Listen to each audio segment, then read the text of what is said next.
文雄物語天橋立の奇跡第一章龍神の宿命。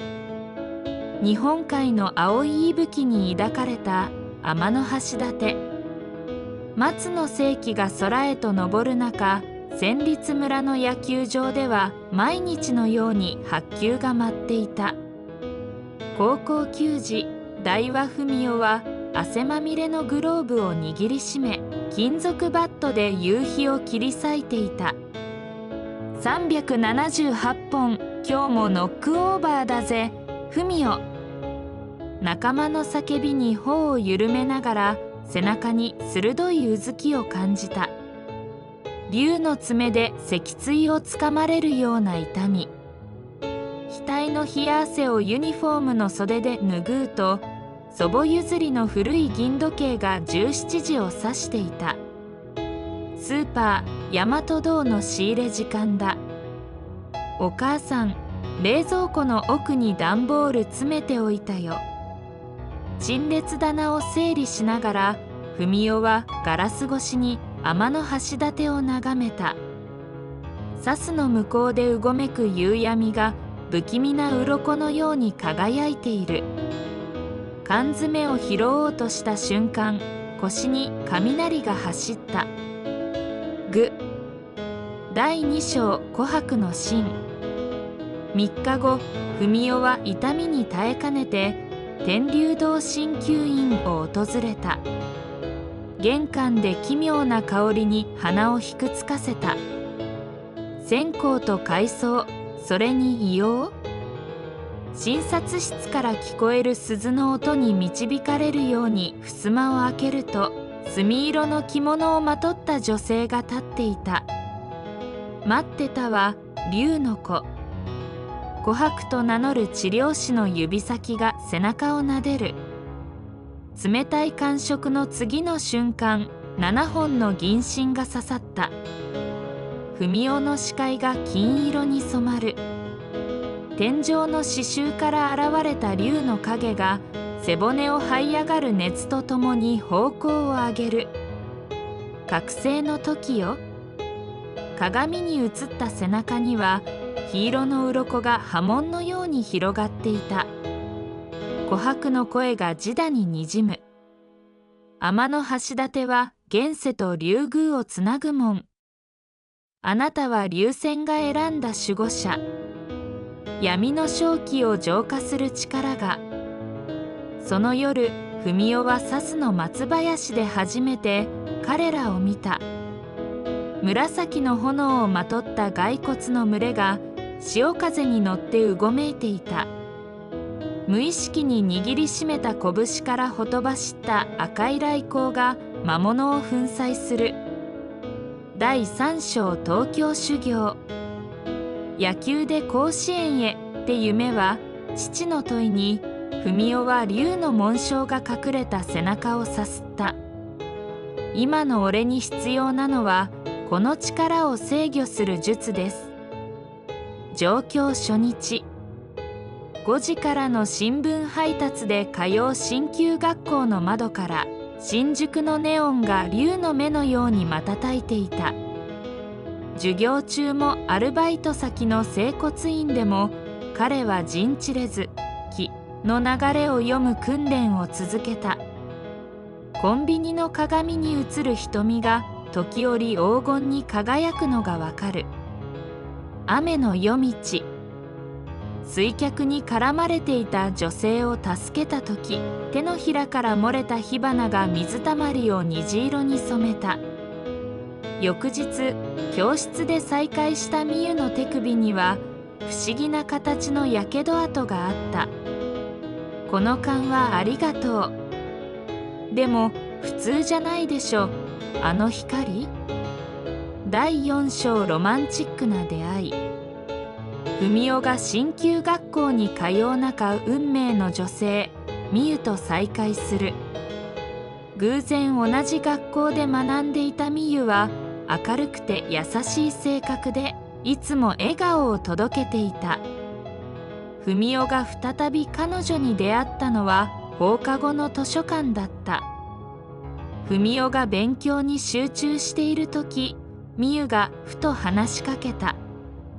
ここ空いてると微笑む彼女に、文雄は少し照れながらうなずいた。二人は親しくなり、夢や将来について語り合うようになった。ある日、二人は天橋立の桟橋でデートをすることに。海風に吹かれながら、みゆが「文雄さん、将来の夢は何？」と尋ねた。文雄は真剣な表情で答えた。スポーツトレーナーとして多くのアスリートを支えたいんだ。そして故郷で鍼灸院を開くことが夢なんだ。みゆは微笑んで答えた。それは素敵な夢ね。私も文雄さんと一緒にその夢を実現したい。第5章天橋立の使命。文雄には天橋立の流線から与えられた使命があった。それは世界を救う人物を守るために悪魔たちと戦うこと。流線から授けられた緋色の紋章は彼の力の源であり、戦いの際にはその力が発揮される。彼の心には家族と未来を守るための強い決意が宿っていた。帰郷と戦い。鍼灸マッサージの国家資格を取得した文雄は故郷の千立村に戻り、鍼灸院を開業した。彼の誠実さと天の導きによって多くの人々が彼の治療を受けに訪れるようになった。鍼灸院は村の癒しの場としてにぎわい、彼の名声は広がり続けた。運命の決戦。ある日、流線からの召喚が再び響いた。世界を救う人物が命の危機に瀕しているのだ。文雄は神秘の力と鍼灸技術を駆使して悪魔たちに立ち向かった。暗闇の中で彼の紋章が輝き、敵を圧倒するその姿はまるで伝説の英雄のようだった。幾多の苦難と戦いを経て、文雄はついにその人物を救い出すことに成功した。第6章総流の絆。みゆの正体はとある小さな島の西王家の末裔だった。彼女の左腕には青い竜の紋章が刻まれており、文雄の石竜と触れ合うたびに気脈が共鳴する。二人で天橋立に戻った夏至の夜、砂州の松の根元で古い巻物を発見した。赤龍は武、青龍は湯。二つ出て世を照らす。琥珀が解読した文言通り、文雄の攻撃的な気とみゆの治癒の気が融合すると、空中に陰陽の文様が浮かび上がった。修行に明け暮れた満月の夜、みゆが文雄の芯を握りしめてつぶやいた。私があなたの芯になる。どこまでも一緒に。第7章週末の旋律。鍼灸院開業から半年後、天橋立の海が突然真っ赤に染まった。流線の声が頭蓋骨に響く。黄泉の門が開く。砂浜に現れた無数の亡者たち。その先頭で黒い十二単を翻すのはみゆの運命の敵、優だった。